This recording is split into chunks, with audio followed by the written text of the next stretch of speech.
Հիմնականի մեջ 130-ամյակի արդիվ հարադեվության, հարադև բայկար, ինչպես մենք բնութագրում ենք, այդ անսասան գամքի պահպանումն է և ամբողջական շահերու պաշտպանումը Հայաստանի և հայ ժողովրդի։ Այսօր հայ ժողովուրդը կներկայացնի այնպիսի իրավիճակ, որ աշխարհով մեկ սփռված է, դրա համար աշխատում ենք մենք աշխարհով մեկ, բայց բնականաբար գիծակետը հայրենիքն է և ընդհանրապես հայության իրավիճակը և պահանջները, որ ունենք ողջ աշխարհից։ Այդ ուղղությամբ բոլորս կամավոր զինվորներ ենք,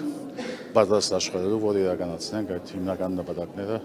իսպաս հայրենիքի և հայության։ Նայեք, բայց այսօր իշխանությունները տանում են այսպես պարակտման քաղաքականություն Սփյուռքում,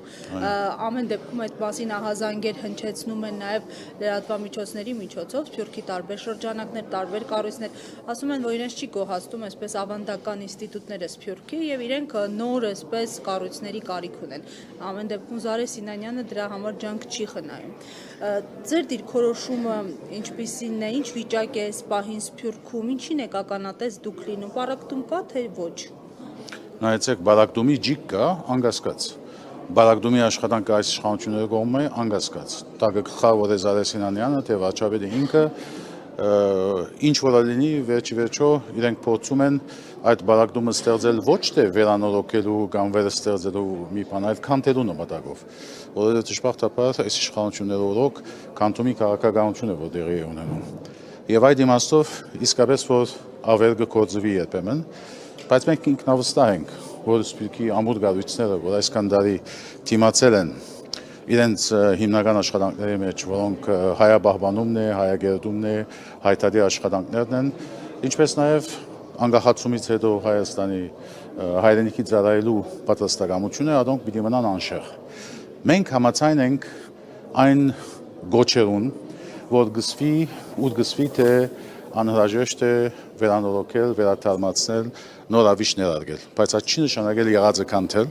այլ կնշանակի բազապես հավելյալ թափ տալ այդ աշխատանքներին եւ ստեղծել այնպիսի միջավայր, որ մենք կարողանանք շատ ավելի մատներ գրավել Սփյուռքի մեջ, որովհետեւ իրենք հալ ծառայեն այդ նույն նպատակներուն, որոնց համար ստեղծված ենք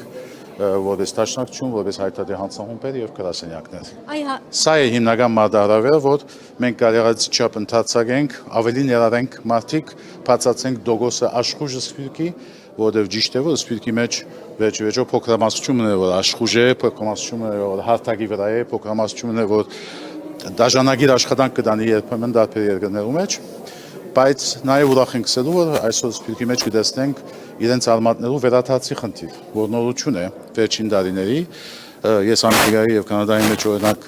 ցուրված հայերի մի զանգվածի մոտ, իրենց զավակների մոտ տեսնում եմ այդ վերաթարցի իրենց արմատներու փարելու պատրաստակամություն։ Սա ընդհանուր մեկ երևույթ է, որ պետք է քաչալերել։ Երկրորդը որ շատ կարևոր է։ Նկատի ունենալով որ այս իշխանությունները քանդել են Հայաստան Սփյուռք ամեն գամուրջները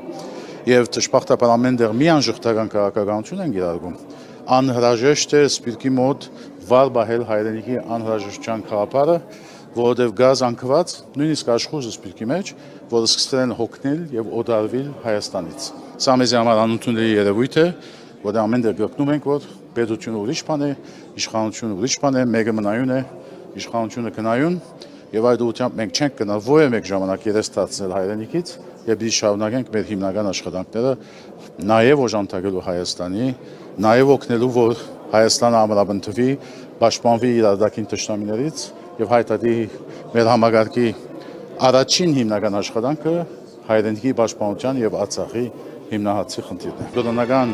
ժառանգի ոչնչացման թեմ աշխատանքներն են աշխարհով մեկ եւ 5-րդը բնականաբար Արցախի մեր հայրենակիցներու օժանդակություն հասցնելու խնդիրն է, որ մնան Հայաստանի մեջ։ Սա առաջին գլուխն է։ Երկրորդը, ինչպես նշեցիք, ցեղասպանության հետապնդման հարցն է եւ բանջարդիրության խնդիրն է, որոնց համար ստեղծել ենք իրավական մի կենտրոն, որ կոչվի հայ իրավանց կենտրոն։ Երրորդը հայ ժողովրդի, աշխարհասփյուռ հայ ժողովրդի իրավունքներու հարցն է։ Շատ էլ մի քիչ կզարմանան, թե ինչ է այս կետը, մենք ունենք աշխարհով մեկ իրավունքներ որպես հայություն, մեկ մասը ամրագրված դաշնակով, մեկ մասը ամրաբնդված տարբեր երկրներու սահմանադրությամբ, ուրիշներ որպես փոքրամասնական իրավունք։ Այդ իրավունքները շարունակապար կնան հարձակումի ենթարկվել կամ նահանջի ենթարկվել, որ մեր բادرականությունը անոնք պաշտպանել։ Լիբանանի մեջ ունենք քաղաքական իրավունքներ, Իրանի մեջ ունենք երկու պատկանվորական աթոռ վերաբահված հայության, Երուսաղեմի մեջ ունենք հին Երուսաղեմի քրեթե քարոզի վրա հայկական թաղամաս, որ գվայել է հատուկ միջազգային իրավունքներ, ճավախ եւ այլն։ Ուզեի իմանալ Հայաստանի կառավարությունը խոչընդոտում է, թե հակառակը նպաստում է այս ծրագրերի։ Չէ, բնականաբար ոչ մի նպաստ չկա Հայաստանի կառավարությունից եւ այո, դեռ խոչընդոտում է այդ աշխատանքները։ Հայտարարի աշխատանքներն էլ, որովհետեւ գիտեք, որ մի քանի հարցերով իրենք նշում են նաեւ, որ իրենց համար օրինակ Արցախի հարցով գոյություն չունի այլևս։ Իրենք ճանաչել են Արցախը որպես Ադրբեջանի մաս եւ վերջ։ Իրականության մեջ Արցախի ցեղասպանության մասով անդարբեր են, այսինքն այնպես չէ, որ իրենք ցեղասպանության շղթումի քաղաքականություն են առաջարկում, բայց անդարբերությունը մեր նույնիսկ բարեկամները օգտագործում են ասելու համար, որ դե լավ ցեր բեդությունը այս հացի հանդեպ հրակցություն չի ցուցաբերում, այս ինչի արդյունք է։ Փորձում ենք բացատրել, թե մենք չենք բաժնել այդ գազիկը եւ աշխատում ենք թուսը որպես տարբեր երկրների քաղաքացիներ։ Եվ այդ ցեվով ենք բանջում, այսինքն ասում ենք, որ միան Հայաստանի իշխանության գազիկը չէ հարկավոր, այլ նաև հայությունը ունի համահայկական բանջներ, որոնց մեջ կինա այդ բաժինը եւս։